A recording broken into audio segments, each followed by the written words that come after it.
بسم اللہ الرحمن الرحیم۔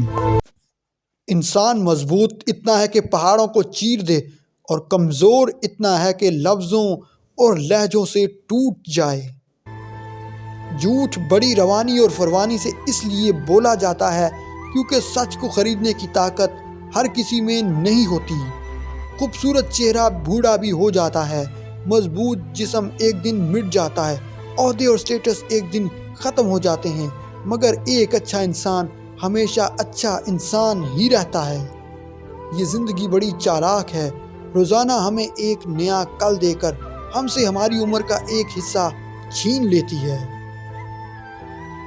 انسان سوچتا تو بہت کچھ ہے اور کرنا بھی بہت کچھ چاہتا ہے، مگر آہستہ آہستہ اس کی زندگی کے معنی بدل جاتے ہیں اور انسان وہ کرنے لگتا ہے جو اس نے نہ کبھی سوچا ہوتا ہے اور نہ کبھی چاہا ہوتا ہے۔ حق اور سچ خود کو تکلیف اٹھا کر تلاش کرنا پڑتا ہے، جھوٹ اور افواہیں تو آسانی سے گھر بیٹھے ہی آپ تک پہنچ جاتی ہیں۔ ہر وہ شخص آپ کے سامنے دوسروں کی برائی کرتا ہے، اس سے یہ امید نہ رکھیں کہ وہ دوسروں کے سامنے آپ کی تعریف کرے گا۔